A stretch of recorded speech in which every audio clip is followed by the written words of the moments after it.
ఇంకా అమ్మాయిలు ఇలా పెళ్ళిళ్ళ మీద ఇంట్రెస్ట్ పోతున్నటువంటి పరిస్థితికి వచ్చేసారు. దాని గురించి మీరు ఏం చెప్తారు? ఏం సజెషన్ ఇస్తారు? అదే అమ్మాయిని అమ్మాయిగా పెంచితే 20 సంవత్సరాల లోపల పెళ్లి చేయడం అనేది మన ధర్మం. మంచి యోగ్యుడైన భర్తకి ఇచ్చి చేసుకుంటే చక్కగా వాళ్ళు హ్యాపీగా లైఫ్ని ఎంజాయ్ చేస్తారు. పిల్లలు అనేది ఆటోమేటిక్గా బై ప్రొడక్ట్స్గా పిల్లలు పుడతారు, ఆరోగ్యకరమైనటువంటి పిల్లలు పుడతారు. సమాజం మంచి ఆరోగ్యంగాను మంచి ఆనందకరమైనటువంటి పరిస్థితుల్లో ఉంటుంది. అలా కాకుండా అబ్బాయిల కంటే నిజంగా చెప్పాలంటే అమ్మాయిలే బాగా చదువుతున్నారు. అమ్మాయిలకి సీట్స్ ఎక్కువ వస్తున్నాయి. వాళ్ళ లైఫ్లో ఒకటి సెటిల్ అవ్వాలనే గోల్కి వెళ్ళిపోయారు. అవును.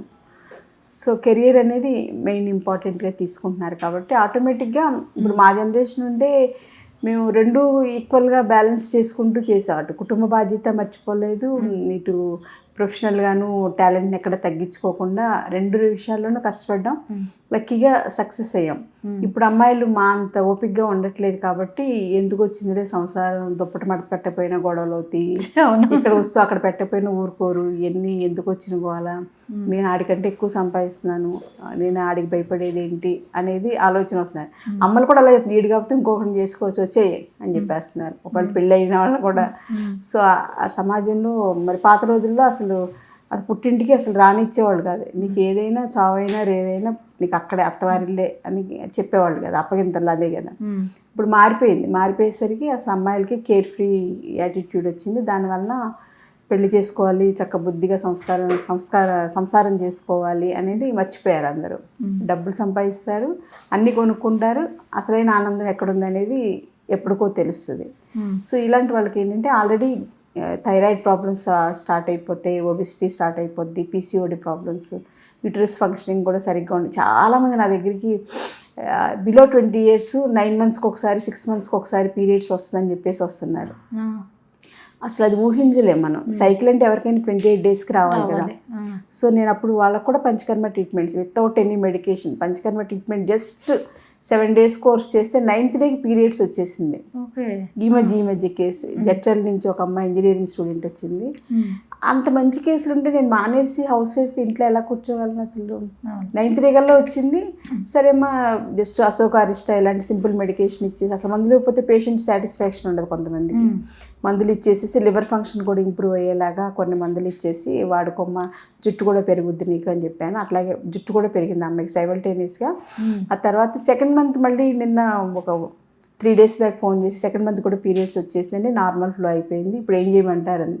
నువ్వు ఖర్చు పెట్టుకోగలిగితే మళ్ళీ పంచకర్మ చేయించుకో, లేదంటే మందులు పంపించమంటే మందులు కొరియర్లో పంపించేస్తానండి. సో అట్లా అంత కరెక్షన్స్ అనేవి పంచకర్మతోటి మనం చేయొచ్చు. సో వీళ్ళందరికీ కూడా పీసీఓడి ప్రాబ్లమ్స్ ఉన్నా ఇవన్నీ చేసుకుంటూ తర్వాత ఇన్ఫర్టిలిటీకి కూడా ఆయుర్వేదంలో బ్రహ్మాండమైన ట్రీట్మెంట్స్ మెథడ్స్ ఉన్నాయి. కానీ మనకి సంకల్పం ఉండాలి, నాకు పిల్లలు కావాలి, మంచి ఆరోగ్యకరమైన పిల్లలు కావాలి, నా సంసారం ఆనందంగా ఎలా మలుచుకోవాలి అనేది. ఇప్పుడు ఆడపిల్లలకి మా రోజుల్లాగా అమాయకమైన రోజులు కాదు కాబట్టి వాళ్ళకి ఏం కావాలనేది వాళ్ళ చక్కగా బాగా తెలుసు. యువతకి తెలిసినప్పుడు వాళ్ళ టార్గెట్ని కుటుంబానికి కొంత సమయం కేటాయించడం, కుటుంబానికి ముఖ్యమైనటువంటి మనకి జీవితం అంతా తోడుగుండే వాళ్ళు తప్పనిసరిగా అవసరం కదా. తల్లిదండ్రులు కొంతవరకు ఉంటాం, ఫ్రెండ్స్ కొంతవరకే ఉంటాం, కానీ జీవితం అంతా తోడుగా ఉండవలసిన వాళ్ళు భర్త పిల్లలు. కాబట్టి వాళ్ళతోటి మంచి అటాచ్మెంట్ ఉండేలాగా మన భారతదేశపు మెయిన్ సీక్రెట్ ఏంటంటే కుటుంబ బంధం. సో ఎక్కడా లేదు, ఇంత కుటుంబ బంధాలు అనేవి ఎక్కడా ఉండవు. తేడా వస్తే వెళ్ళిపోవడం, ఇలా రకరకాల బయట ప్రపంచం అంతా అంతే కదా. మన దేశంలో అలా కాదు, మన సాంప్రదాయం అలాంటిది కాదు. కానీ మనం కూడా పూర్తిగా మారిపోయాం. 30-40 years నుంచి అస్సలు మొత్తం మారిపోయింది. తల్లులే మార్చేశారేమో అనిపిస్తుంది. పిల్లల్ని అన్నాను నేను ఎప్పుడు, పిల్లల్ని అసలు చిన్న తప్పు కూడా నేను ఎప్పుడు అన్నాను, పిల్లలు ఇలా చేశారని అన్న. తల్లిదండ్రే తప్పు, తల్లే ప్రధాన పాత్ర అనమాట. ఎంత కేర్లెస్గా పిల్లల్ని, ఎంత బాధ్యత లేకుండా, ఒక పని నేర్పకుండా పంపిస్తున్నారు. వాళ్ళు ఏం చేస్తారు? అది మేబీ కెరీర్ ఉన్నవాళ్ళు కెరీర్లో నెంబర్ 1 అవుతారు. కానీ ఇంట్లో పరిస్థితి ఏంటి?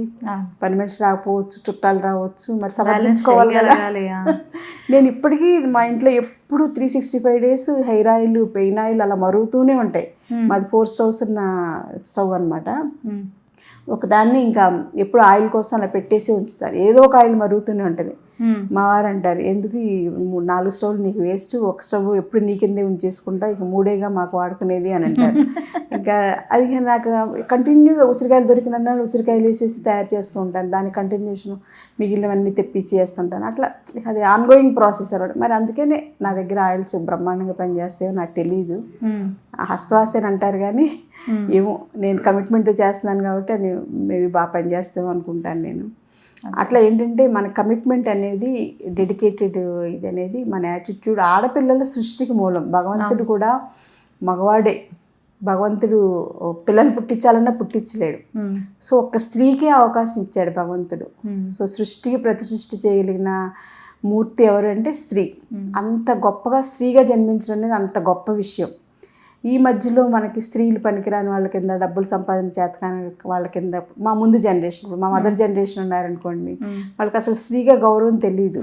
పిల్లల్ని కనడానికి అన్నట్టుగా ఇన్స్ట్రుమెంట్ లాగా, పని మనిషి లాగా చాకరీ చేయించుకోవడం, ఆ జనరేషన్ అలాగా పిండేశారు. కాబట్టి నా నెక్స్ట్ జనరేషన్ నేనేంటంటే, నేను బాధపడుతూనే రెండు సమన్వయపరుచుకున్నాను. ఇప్పుడు నాకు సపోజ్ ఆడపిల్ల ఉందనుకోండి, నేను ఇంకా యారగెంట్గా పెంచుతాను. నువ్వు అసలు ఇంట్లో పని చేయట్లేదు, ఆడితే నువ్వేంటి అసలు, నీ పని ఏదో నువ్వు చేసుకో, నీకు మార్కులు ఉన్నాయి, నువ్వు అమెరికా వెళ్ళిపోవచ్చు, అది చేయొచ్చు ఇది చేయొచ్చు అని నేను పనికిరాని ఆ పిల్లకి చిన్నప్పటి నుంచి పోసేస్తాను. పోసేసరికి ఆ పిల్లలు అలా తయారు, సంసారానికి పనికిరారు. ఇంకా బ్యాలెన్స్ చేయడం వాళ్ళకి రాదు. ఇంట్లో పని రాదు, ఇంట్లో చిన్న పని సమర్థించుకోవడం రాదు, ఇంటిని నడపడం కూడా రాదనమాట.